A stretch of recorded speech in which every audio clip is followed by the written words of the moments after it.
Assalamualaikum warahmatullahi wabarakatuh. Perkenalkan, nama saya Fiorentina Magdalena dengan NIM 2021 0810 10 mahasiswi Program Studi Pendidikan Guru Pendidikan Anak Usia Dini Fakultas Ilmu Pendidikan Universitas Muhammadiyah Jakarta.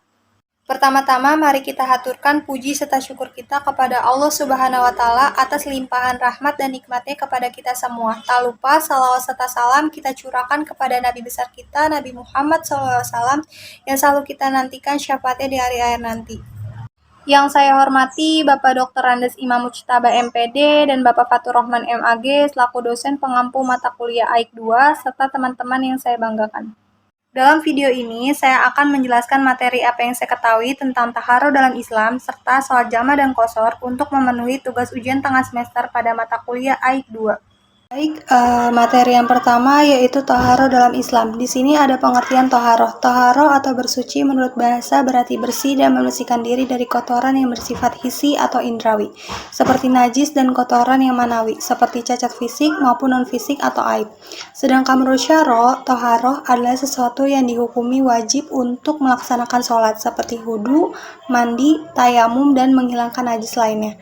Beberapa macam taharah yaitu wudu untuk menghilangkan hadas kecil, mandi untuk menghilangkan hadas besar seperti tayamum.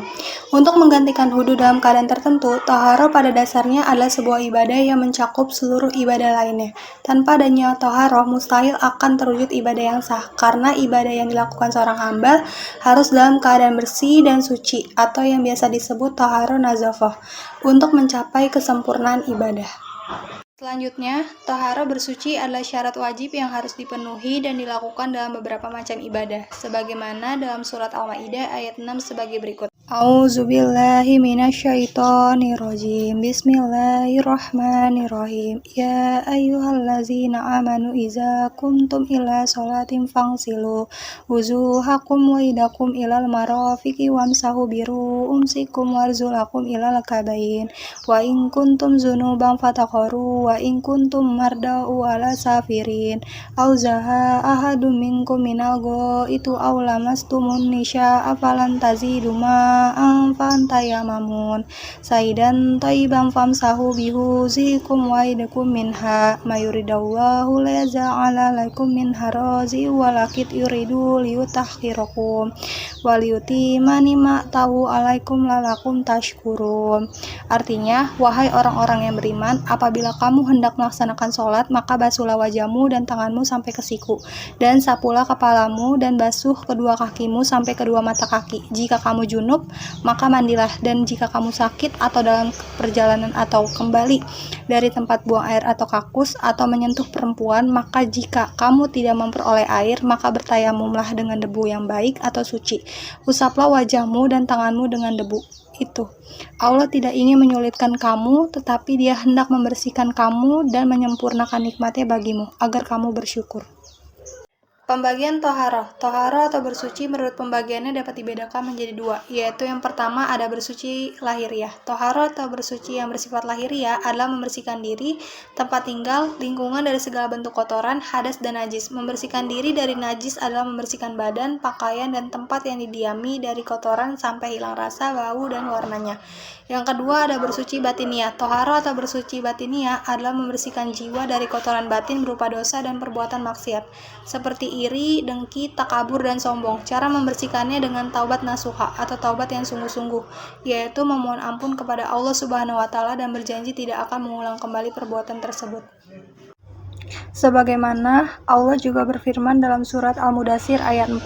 A'udzubillahi minasyaitonirrajim. Bismillahirrahmanirrahim. Wasiyabaka fatir. Artinya, dan pakaianmu bersihkanlah. Dalam ayat ini maksudnya adalah Allah memerintahkan Nabi Muhammad SAW supaya membersihkan pakaiannya. Makna membersihkan pakaian menurut sebagian ahli tafsir ialah membersihkan pakaian dari segala najis dan kotoran. Karena bersuci dengan maksud beribadah hukumnya wajib, dan membersihkan pakaian berarti membersihkan rohani dari segala watak dan sifat-sifat tercela. Dan sabda Nabi SAW, kebersihan adalah setengah bagian keimanan. Hadis riwayat Muslim dan Tirmizi. Adapun toharo dalam ilmu fikih ialah yang pertama menghilangkan najis, yang kedua berwudu, yang ketiga mandi, yang keempat tayamum. Alat yang terpenting untuk bersuci ialah air. Jika tidak ada air, maka diperbolehkan menggunakan tanah, debu, batu, dan sebagainya. Selanjutnya ada macam-macam toharo sebagai berikut. Yang pertama, bersuci dari dosa atau bertaubat. Bertaubat kepada Allah yang merupakan toharo ruhaniyah juga sebagai metode mensucikan diri dari dosa-dosa yang besar maupun yang kecil kepada Allah. Allah akan menerima taubat hambanya secara langsung jika berhubungan dengan dosa-dosa yang menjadi hak Allah. Allah Subhanahu wa taala berfirman dalam surat Al-Baqarah ayat 160. A'udzubillahi minasyaitonirrajim. Bismillahirrahmanirrahim. Ilal ladzina ta'budu wa asalahu wa bainahu faulaika atubu lahim wa ana tabur rahim. Artinya, kecuali mereka yang telah bertaubat dan mengadakan perbaikan dan menerangkan kebenaran, maka terhadap mereka itulah aku menerima taubat ya, dan akulah yang maha menerima taubat lagi maha penyayang. Allah mengimbau umat Islam untuk menyampaikan kebenaran. Yang kedua ada bersuci menghilangkan najis. Najis menurut bahasa adalah sesuatu yang menjijikan, sedangkan menurut istilah adalah sesuatu yang haram, seperti perkara yang berwujud cair atau darah, muntah-muntahan, dan nanah. Setiap perkara yang keluar dari dubur dan kubur kecuali mani. Untuk melakukan kaifiat mencuci benda yang terkena najis terlebih dahulu akan diterangkan bahwa najis terbagi di atas 3 bagian. Yang pertama, najis mukafafah atau najis ringan. Misalnya kencing anak laki-laki yang belum makan atau minum apa-apa selain masih minum air susu ibu atau ASI dan belum berusia 2 tahun. Cara mensucikannya cukup dengan menyiram lokasi yang terkena najis dengan air. Syaratnya, air yang disiramkan harus lebih banyak dari najis tersebut, serta mengenai seluruh tempat yang terkena najis. Yang kedua, ada najis mutawasitoh atau najis sedang, yaitu najis yang lain daripada kedua macam yang di atas. Najis ini dibagi menjadi 2 bagian. Yang A, najis hukmiyah, yaitu kita yakini adanya tetapi tidak nyata zat, bau, rasa, dan warnanya. Seperti kencing yang sudah lama kering sehingga sifat-sifatnya telah hilang. Cara mencuci najis ini cukup dengan mengalirkan air di atas benda yang terkena najis itu. Yang B, najis ainiyah, yaitu yang masih ada zat, warna, rasa, dan baunya, kecuali warna atau bau yang sangat sukar menghilangkannya. Sifat ini cara mencuci najis ini hendaklah dengan menghilangkan zat, rasa, warna, dan baunya. Kemudian menyiram area najis dengan air hingga bersih. Yang ketiga ada najis mughalazoh atau najis berat. Najis berat atau najis mughalazoh adalah najis anjing atau babi. Cara mensucikannya adalah dengan membasuh bagian yang terkena najis dengan air sebanyak 7 kali. Salah satu basuhannya dicampur dengan debu atau tanah. Yang ketiga, bersuci dari hadas. Hadas menurut makna bahasa yaitu peristiwa, sedangkan menurut syara' adalah perkara yang dianggap mempengaruhi anggota-anggota tubuh sehingga menjadikan sholat dan pekerjaan-pekerjaan lainnya yang sehukumnya tidak sah, karena tidak ada sesuatu yang memperingankannya.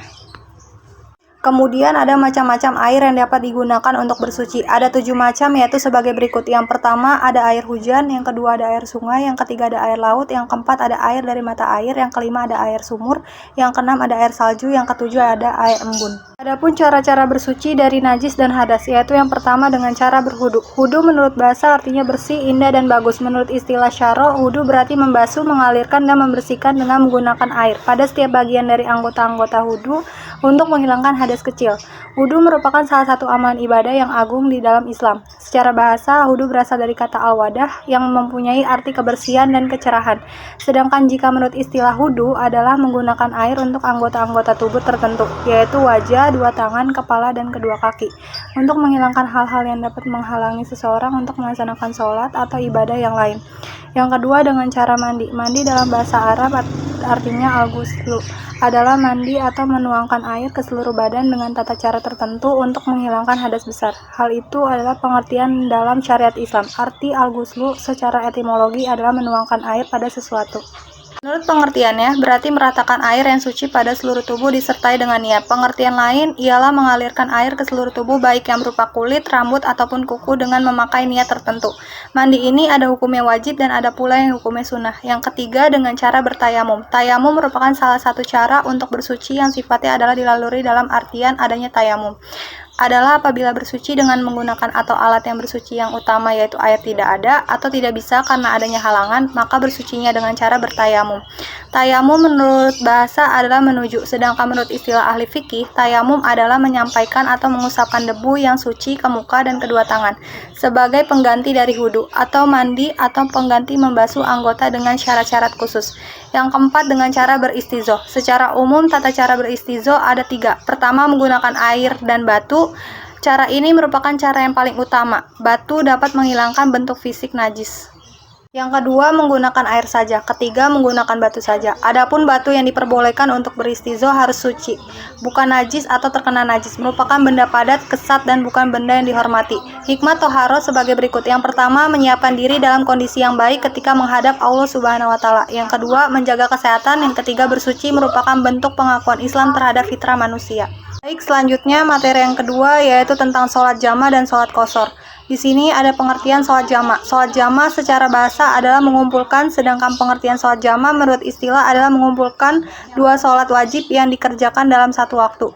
Sholat jama terbagi menjadi 2, yaitu yang pertama ada jamaah takdim. Dasar hukumnya adalah berdasarkan hadis Rasulullah SAW dari Mu'az bin Jabal, bahwasannya ketika Nabi SAW berada dalam masa perang Tabuk, jika beliau melakukan perjalanan setelah maghrib, maka beliau akan memajukan pelaksanaan sholat isya. Artinya, beliau SAW melakukan sholat isya bersama dengan maghrib. Menurut hadis riwayat Ahmad, Abu Dawud, Tirmizi, Daruqutni, Hakim, Baihaqi, dan Ibnu Hibban. Yang kedua ada jamaah takhir. Dasar hukumnya adalah berdasarkan hadis Rasulullah SAW bersabda. Anas mengatakan, jika Rasulullah melakukan perjalanan sebelum matahari condong ke barat, maka beliau mengakhirkan sholat zuhur hingga waktu sholat asar. Setelah itu, beliau SAW akan singgah sebentar dan menggabungkan kedua sholat, yaitu zuhur dan asar. Namun, jika matahari telah lebih dulu condong ke barat, maka beliau SAW akan lebih dulu sholat zuhur, baru kemudian menunggang untanya. Menurut hadis riwayat muttafaq alaih. Ada syarat diperbolehkannya sholat jama'. Berikut ini adalah beberapa hal yang diperbolehkan untuk melakukan sholat jama', baik jama' takdim atau jama' takhir. Di antaranya adalah yang pertama, berpergian dengan syarat-syarat yang telah terpenuhi untuk mengqashar sholat. Jika syarat-syarat yang membolehkan sholat qashar terpenuhi, maka juga diperbolehkan menjama' sholat, baik jama' takdim maupun jama' takhir. Yang kedua, dalam kondisi hujan yang deras, turunnya salju, dan cuaca sangat dingin. Juga termasuk syarat diperbolehkannya menjama' 2 sholat fardu. Tetapi hukumnya boleh hanya berlaku pada jama' takdim dan tidak diperbolehkan menjama' takhir. Yang ketiga, pada saat melaksanakan haji di Arafah dan Musdalifah juga diperbolehkan menjama', diperbolehkan memilih jama' takdim maupun jama' takhir. Kemudian pengertian sholat qashar. Qashar artinya meringkas atau memendekkan. Sholat qashar adalah meringkas rokat sholat fardu 4 rokat menjadi 2 rokat. Sholat fardu yang boleh diqashar adalah zuhur, asar, dan isya. Sedangkan maghrib dan subuh tidak boleh diqashar. Dasar hukum sholat qashar dalam surat An-Nisa ayat 101. A'udzubillahi minasyaitonirrajim. Bismillahirrahmanirrahim. Wa iza darabtum fil ardi falaisa 'alaikum junahum an taqsuru minas sholati in kiftum ayyaftinakumul ladzina kafaru. Innal kafirina kanu lakum aduwwam mubin. Artinya, dan apabila kamu berpergian di muka bumi, maka tidaklah mengapa kamu mengqashar sembahyangmu jika kamu takut diserang orang-orang kafir. Sesungguhnya orang-orang kafir itu adalah musuh yang nyata bagimu. Dan juga dijelaskan dalam hadis dari Ya'la bin Umayyah, dia berkata, aku berkata kepada Umar bin Khattab, bagaimanakah maksud ayat tidak ada dosa atas kamu bila mengqashar sholat, jika kamu takut diganggu orang kafir, padahal sekarang keadaan sudah aman.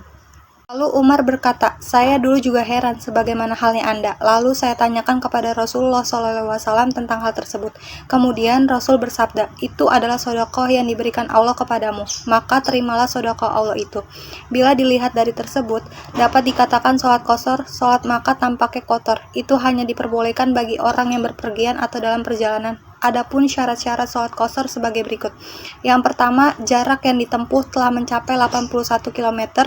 Yang kedua, mengetahui diperbolehkannya mengqashar sholat. Yang ketiga, berpergian tidak untuk tujuan maksiat. Yang keempat, berpergian dengan tujuan daerah tertentu, sehingga seorang musafir yang tidak mempunyai tujuan daerah tertentu tidak diperbolehkan mengqashar sholat. Yang kelima, niat mengqashar sholat.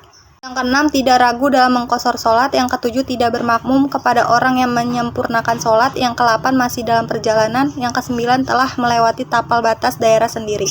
Sekian materi yang dapat saya jelaskan. Saya memohon maaf apabila ada kesalahan kata dalam penyampaian materi. Kurang lebihnya mohon maaf. Billahi fisabil haq, fasabil khairat. Wassalamualaikum warahmatullahi wabarakatuh.